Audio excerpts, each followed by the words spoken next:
So ಇನ್ನು ಅಂಥ ಆತ್ಮಗಳು ಯಾವಾಗ ಫ್ಲೈಟ್ ನೋಡೋದು, ಫ್ಲೈಟ್ ಹತ್ತೋದು ಯಾವಾಗ, ಗಗನಯಾನನ ಅವರು ಪ್ರಯಾಣಿಸೋದು, ಅದನ್ನು ಸಂಭ್ರಮಿಸೋದು ಯಾವಾಗ? ಹಾಗಾಗಿ ಸ್ನೇಹಿತರೆ, ಇದು ಒಂದು ಪರಮ ಅವಕಾಶ ಅಂತ ಹೇಳ್ಬೋದು. ತುಂಬ ಜನಕ್ಕೆ ಒಂದು ಫ್ಲೈಟ್ ಪ್ರಯಾಣನೂ ಕೂಡ ಇಷ್ಟ ಇದೆ. ಬಟ್ ಅಲ್ಲಿ ಒಳಗಡೆ ಏರ್ಪೋರ್ಟಲ್ಲಿ ಹೆಂಗೋ ಏನೋ, ನಮಗೆ ಲ್ಯಾಂಗ್ವೇಜ್ ಬರಲ್ಲ, ಏನೇನೋ ಕೇಳ್ತಾರೆ, ಪಾಸ್ಪೋರ್ಟ್ ಕೇಳ್ತಾರೆ, ಈ ಥರ ಎಲ್ಲ ತುಂಬ ಗೊಂದಲ ಇದೆ ತುಂಬ ಜನರು. ದುಡ್ಡಂತೂ ಬೇಕಷ್ಟಿದೆ ನೋಡಿ, ಅಂತರ್ಗೆ ಅವಕಾಶ ಸಿಕ್ಕಿಲ್ಲ. ಇದನ್ನು ನೀವು ಸಮಗ್ರವಾಗಿ ನಿಮ್ಮ ಸರ್ಕಲಲ್ಲಿ, ನಿಮ್ಮ ಬಂಧು ಬಳಗದಲ್ಲಿ ಕರೆಕ್ಟಾಗಿ ವಿಚಾರ ಪ್ರಚಾರ ಮಾಡಿದ್ದಾದರೆ ಫ್ಲೈಟ್ ನೋಡೋಕೆ ಎಷ್ಟೋ ಜನಕ್ಕೆ ಒಂದು ಭಾಗ್ಯ ಆಗುತ್ತೆ. ಫ್ಲೈಟಲ್ಲಿ ಹತ್ತಾರೆ, ಜೊತೆಗೆ ಭಗವಂತನ ದರ್ಶನ ಕೂಡ ಆಗತ್ತೆ. ಸೊ ಇದನ್ನು ನೀವು ಒಂದು ಮನೆಯಲ್ಲಿ ನಮ್ಮ ಕುಟುಂಬದಲ್ಲಿ ಯಾರ್ದೋ ಒಬ್ರದ್ದು ಮದುವೆ ಮಾಡ್ತೀವಿ ಅಂತಂದಾಗ ಕನಿಷ್ಠ ಅಂದರೂ 500, 1000, 2000 ಇನ್ವಿಟೇಷನ್ಸ್ ಕೊಡ್ತೀವಿ. ಅವರೆಲ್ಲ ಯಾರಪ್ಪ ಅಂದ್ರೆ ನಮಗೆ ಬಂಧು ಬಳಗ, ರಿಲೇಟಿವ್, ಪರಿಚಯ ಇರ್ತಕ್ಕಂಥ ವ್ಯಕ್ತಿಗಳೇ ಆಗಿರ್ತಾರೆ ಅಲ್ವಾ? ಸೊ ಈಗ ಆ ಮಟ್ಟಕ್ಕೆ ಯೋಚನೆ ಮಾಡಿದ್ರೆ ನೀವು ಒಬ್ಬೊಬ್ರು 500 ಜನಕ್ಕೆ ಟ್ರಿಪ್ಪಿಗೆ ಕಳಿಸ್ಬೋದು ಬೇಕಾದ್ರೆ. ನಮಗೆ ಅಷ್ಟು ಜನ ಕಳಿಸೋ ಶಕ್ತಿ ಭಗವಂತ ಇನ್ನೂ ಕೊಟ್ಟಿಲ್ಲ, ತಕ್ಕ ಮಟ್ಟಿಗೆ ಕೊಟ್ಟಿದ್ದಾನೆ. ಆದ್ರೂ ಆಗ್ಬೋದು ಮುಂದಿನ ದಿನಗಳಲ್ಲಿ. ಬಟ್ ಇವಾಗ ನಾವು ಹೇಳ್ತಾ ಇರೋದು ಇಷ್ಟು ಅವಕಾಶ ಇದೆ. ಇದನ್ನ ನೀವು ಯಾರ್ಯಾರು ಯಾವ ಥರ ತೊಗೊತೀರಾ ಅದ್ರ ಮೇಲೆ ಡಿಪೆಂಡ್ ಆಗುತ್ತೆ. ಅದನ್ನೇ ಗೌಡ್ರು ಇವತ್ತು 100 ಜನ ಕೇಳಬೇಕು ಅಂತ ತಗಟಕ್ಕಂತ ಪ್ರಯತ್ನ ಪಟ್ಟರು. ಇವತ್ತು ಹೆಚ್ಚು ಕಡಿಮೆ ಎಷ್ಟು 75ಕ್ಕೆ ಬಂದಿರ್ತಾರೆ ಇಷ್ಟೇ, ಅರ್ಥದಲ್ವಾ? ಆ ಥರ 200 ಜನ ಹಾಕೊಂಡ್ರೆ ಇನ್ನೂ 150, 100 ಆಗ್ಬೋದು.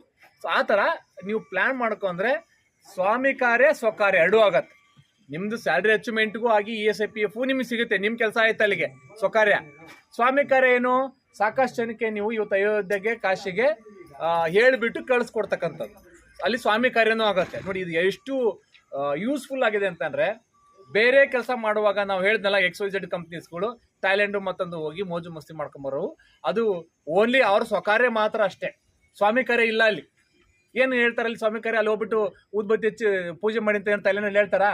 ಏನು ಹೇಳಲ್ಲ ಅಲ್ವಾ?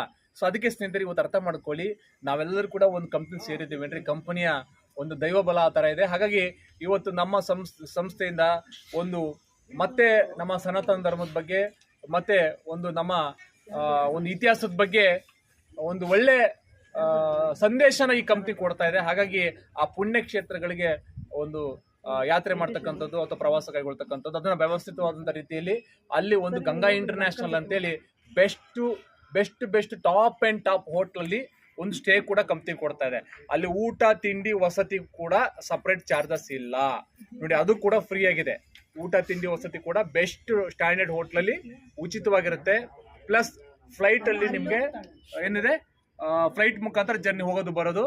ಅಲ್ಲಿ ಲೋಕಲಲ್ಲಿ ನಿಮಗೆ ಒಂದು ಪ್ರೈವೇಟ್ ಸಾರಿಗೆ ಮುಖಾಂತರ ಪ್ರೈವೇಟ್ ಬಸ್ ಬುಕ್ ಮಾಡಿದ್ದೀವಿ. ಆ ಬಸ್ ಮುಖಾಂತರ ನಿಮಗೆ ಅಲ್ಲಿ ಪ್ರೈವೇಟಲ್ಲಿ ಎಲ್ಲ ಕಡೆಗೆ ಎಲ್ಲ ಪ್ಲೇಸ್ಗಳು ಕೂಡ ದರ್ಶನ ಮಾಡೋದಕ್ಕೆ, ವಿಸಿಟ್ ಮಾಡೋದಕ್ಕೆ ಆ ವೆಹಿಕಲ್ ಕೂಡ ಫ್ರೀಯಾಗಿ ಉಚಿತವಾಗಿರುತ್ತೆ.